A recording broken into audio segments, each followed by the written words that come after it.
Hello everyone. तो स्वागत है आप सभी का हमारे यूट्यूब चैनल पर। तो आज हम बात करेंगे अव्यय। अव्यय जो है, मैंने कल बताया था कि अव्यय के कितने चार भेद होते हैं। तो अव्यय का एक भेद क्रिया विशेषण हमने कंप्लीट कर लिया है। तो आज जो है नंबर 2 है संबंध बोधक अव्यय। पार्ट 1 में हमने क्रिया विशेषण को कंप्लीट कर लिया है। क्रिया विशेषण के भी चार भेद बताए हैं, ठीक है। और फिर अब क्या है, संबंध बोधक अव्यय। नंबर 2 आ जाता है संबंध बोधक अव्यय। तो मैंने यहाँ पर बिल्कुल मतलब विस्तार तरीके से और व्याख्यात्मक रूप से अव्यय चैप्टर को पढ़ाया है। अव्यय टॉपिक जो है बड़ा है, इसलिए पार्ट 1 पार्ट 2 करके इसे कवर किया है। तो देखते हैं कि संबंध बोधक अव्यय क्या होता है, इसके अंतर्गत क्या क्या आता है, कितने भेद होते हैं संबंध बोधक अव्यय के, वो सब आज हम इस वीडियो में जानने वाले हैं। इसी प्रकार मैंने क्रिया विशेषण को भी बहुत ही आसान तरीके से और व्याख्यात्मक रूप से विस्तार से बिल्कुल पढ़ाया है, वो भी आप देख सकते हैं। तो अव्यय के कितने होते हैं, चार भेद होते हैं। नंबर 1 क्रिया विशेषण और नंबर 2 है संबंध बोधक अव्यय।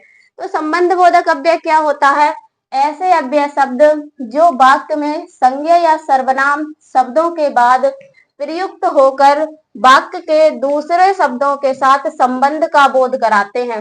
संबंध बोधक है, यानी कि ऐसे अव्यय शब्द जो वाक्य में संज्ञा या सर्वनाम शब्दों के बाद प्रयुक्त होकर वाक्य के दूसरे शब्दों के साथ संबंध का बोध कराते हैं, उसे ही क्या कहते हैं, संबंध बोधक अव्यय कहलाते हैं, ठीक है।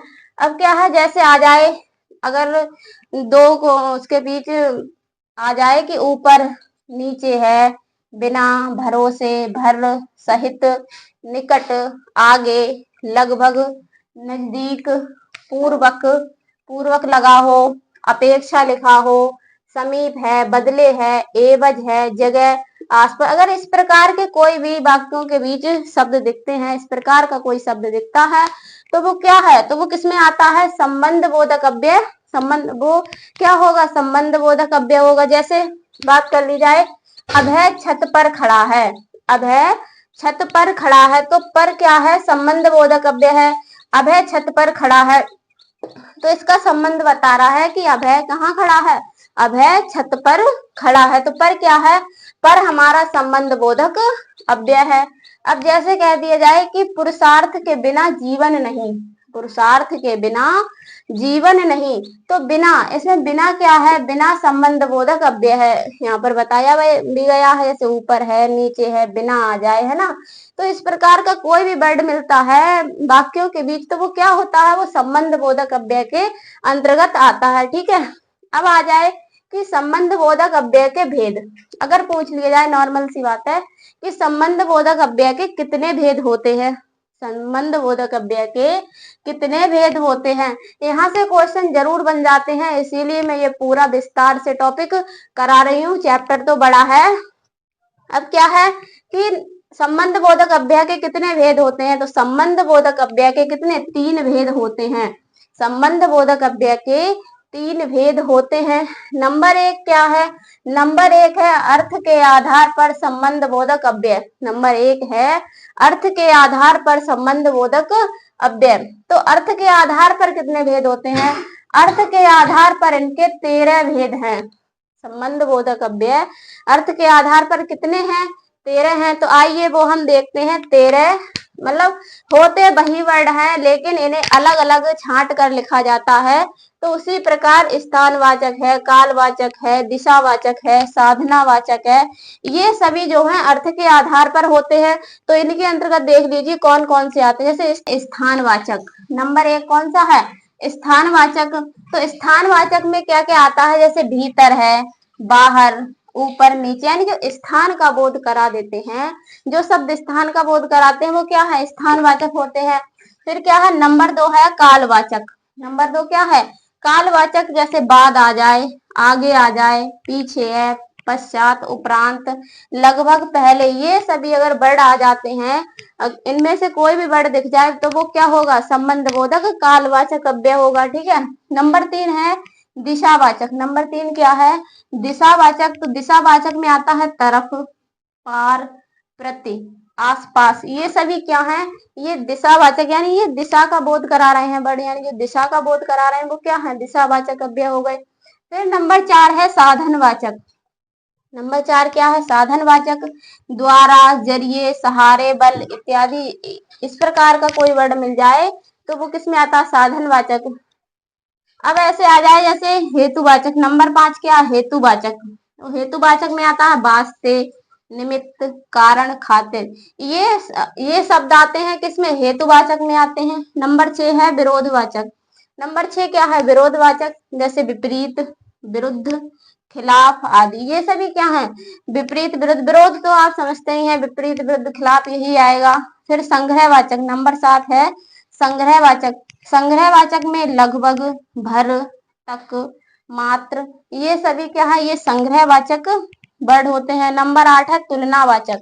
नंबर 8 क्या है? तुलनावाचक है। जैसे आगे, सामने, अपेक्षा, समक्ष, ये सभी क्या है?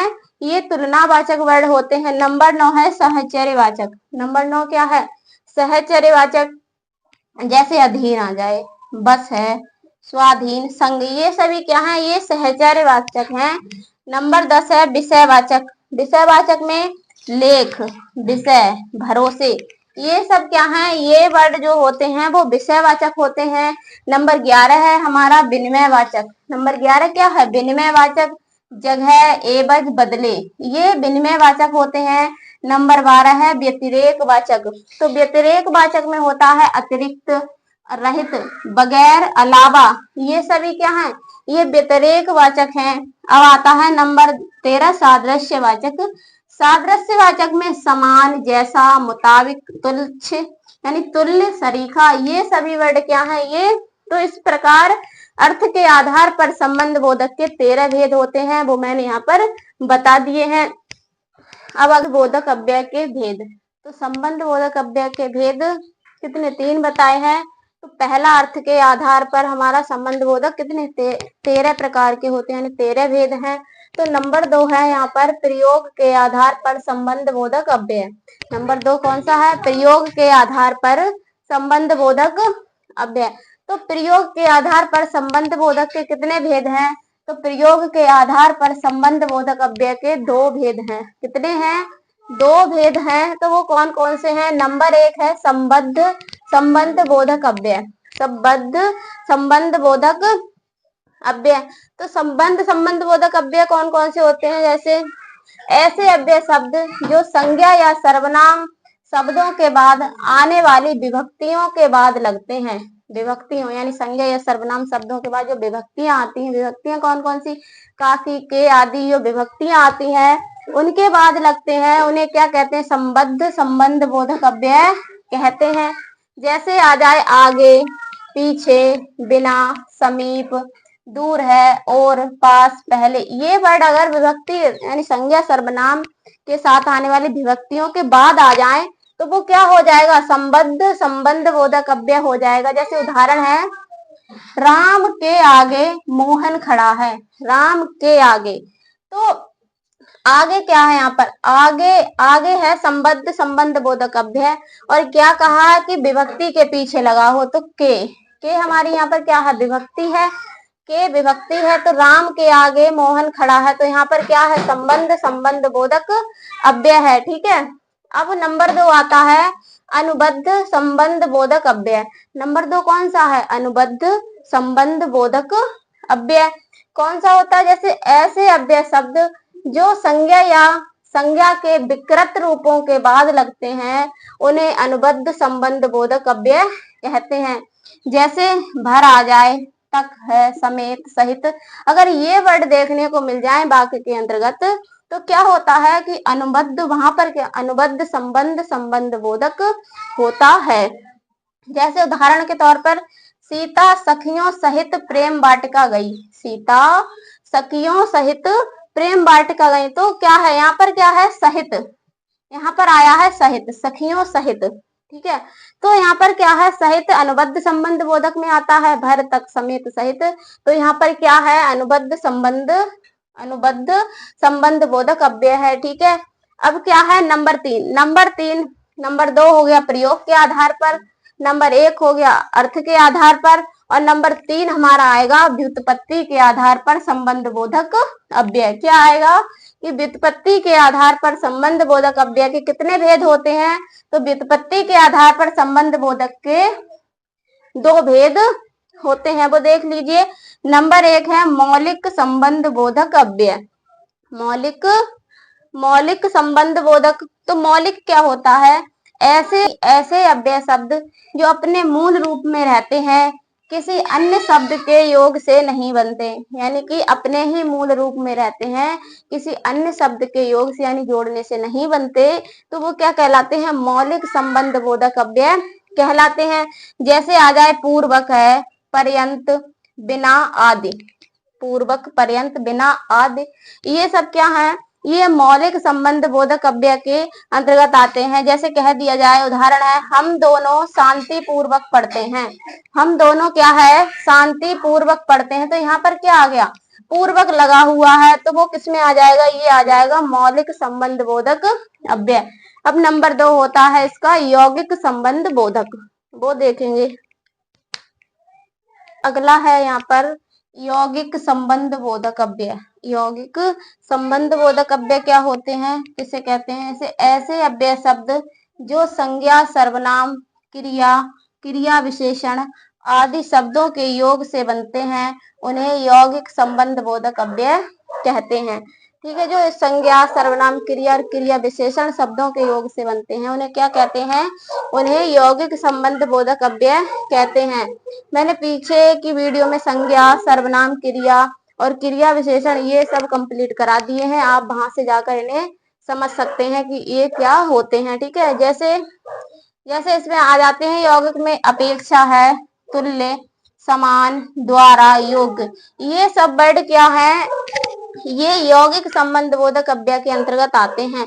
जैसे उदाहरण पे कह दिया जाए कि मैं राम की अपेक्षा तेज दौड़ता हूँ, मैं राम की अपेक्षा, तो यहाँ पर क्या आ गया, अपेक्षा आ गया, तो अपेक्षा किसके अंतर्गत है, यौगिक संबंध बोधक के अंतर्गत है। तो यहाँ पर हमारा संबंध बोधक अव्यय के भेद, संबंध बोधक अव्यय किसे कहते हैं, मैंने यहाँ पर पूरा कंप्लीट करा दिया है।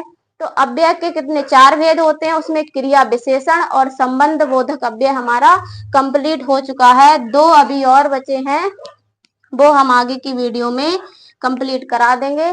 तो इसी प्रकार देखते रहें और अपना चैप्टर पूरा कंप्लीट करते जाएं। पूरा मैंने विस्तार से समझाया है, इसे आप देख सकते हैं।